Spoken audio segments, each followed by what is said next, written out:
This is the best of the Rocker Morning Show with Meatball and Mark. Dominic with Meatball and Mark. What's happening, guys? Hey, what's up, Dominic? How are you, man? I'm well, and you guys? I can't complain, man. It's not a bad little day here in Michigan. Oh, good. Good for you guys. Appreciate it. Well, Dominic Monaghan with us today on the Rocker Morning Show. Obviously played Mary Brandybuck in the film Lord of the Rings, as well as Charlie Pace in the hit TV series Lost. You have got your hands full right now, all sorts of podcast action. Obviously, you've been with the Friendship Onion for a while, and you just started a new one as well, Moriarty, the Devil's Game as well. Man, all of these are keeping you super busy, a lot of fun too. And we're seeing how long since it's been since the Lord of the Rings films came out. Is it crazy for you to think that you're in such a culturally important set of fantasy films? Well, I think it grows year in, year out. Every time, every time that kind of anniversary comes along for the movies, which is usually around about Christmas time, people are reminded about going to those films and having that experience. And I think it's difficult to have that type of experience again. So it just seems to get bigger each year, people's memories of it, and people, wanting to have an experience like that again.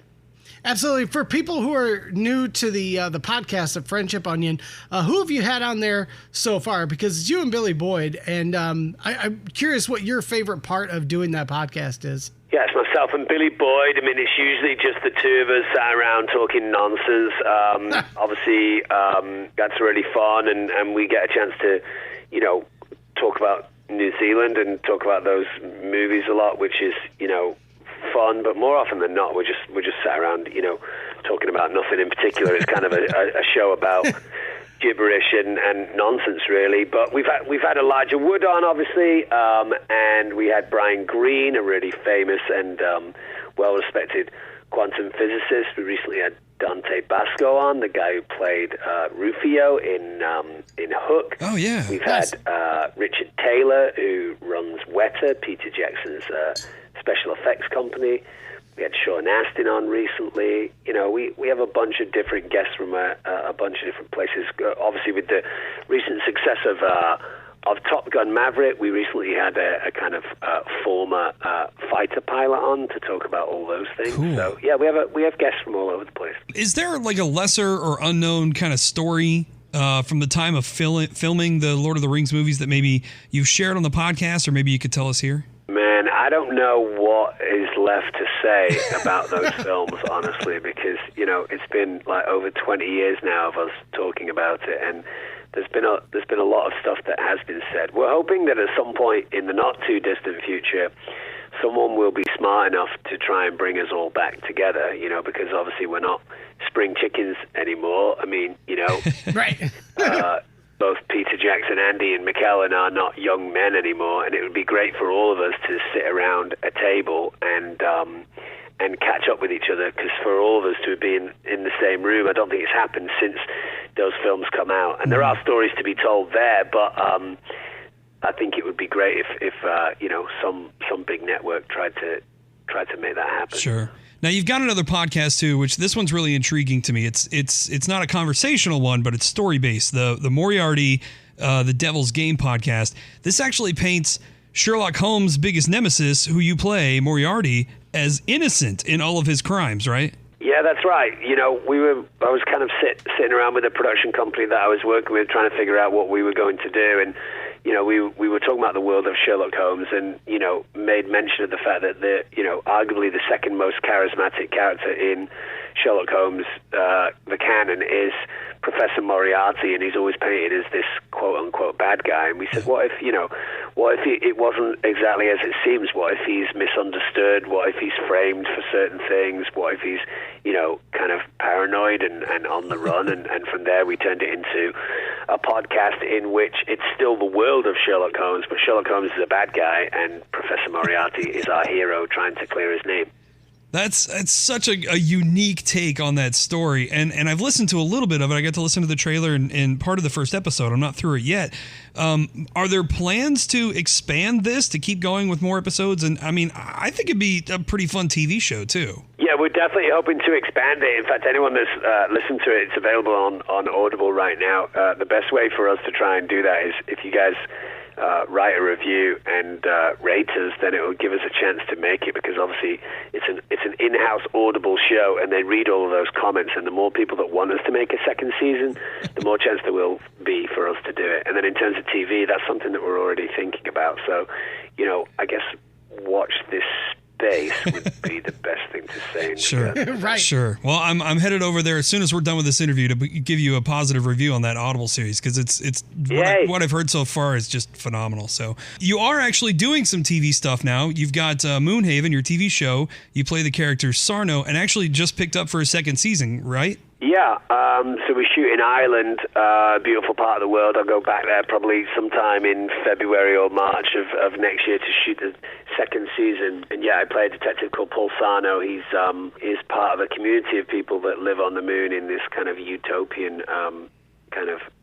environment community, and no serious crimes have taken place for probably 2 or 3 generations, and then suddenly he's a detective trying to solve these murders that occur, and he's not necessarily well equipped to do that. You star in a lot of TV shows and movies that are very much based in like sci-fi or fantasy or literature even now, with Lord of the Rings and Moriarty.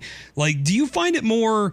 Are those roles more attractive to you? Like, do you gravitate toward those naturally, or is that just kind of the ones that fall in your lap these days? No, I'm just interested in good scripts, good stories. I don't mind where the world is or what character that I play. It's just always about a good script or a good story. Both of those projects had really interesting stories, So when I read episode 1 of Moonhaven, I just thought, well, this is a world that I want to be involved in, and a character that I thought had a lot of potential places to go. And then obviously, I was involved in the development of Moriarty, the Devil's Game. And again, that was just something where I thought, he's a very complicated, charismatic character living in an interesting time in history.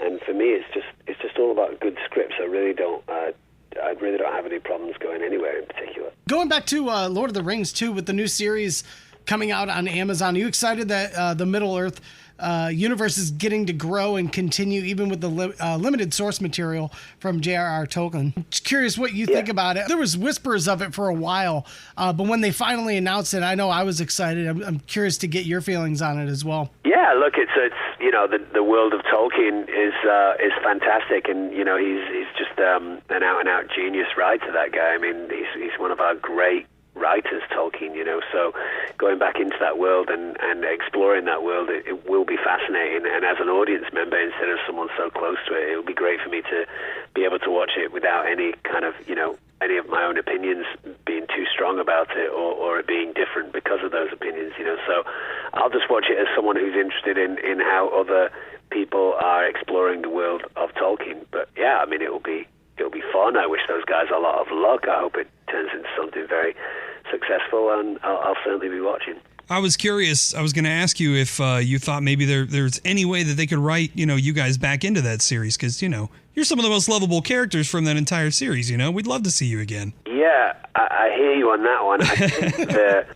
I think the actual time frame in which it occurs is a few thousand years before any of us are born. This is, I think, the first age of Middle-earth, so we're not around until a few thousand years later, so they'd have to fast forward quite far into the future. But I mean, I'm sure they could put me in an outfit that didn't make me look like and I could do something else, So, well, I'm all ears. Let's see. Yeah, drop an Easter egg in there. Well, we want you guys to check out The Friendship Onion, Moriarty, The Devil's Game. Make sure you check it out and leave a review so we can get season 2 out there, and also keep an eye out for the new season of Moonhaven, hopefully premiering next year, right? Well, yeah. Beautiful. Dominic Monaghan, thanks so much for hanging out with us today, man. Good luck on all your future endeavors. We'll be keeping an eye on it, man. Thanks a lot, guys. Appreciate it, see you, buddy. Dominic. Live weekday mornings from 6 to 10 and on demand in the Rocker app. It's the best of the Rocker Morning Show on 107.7 RKR.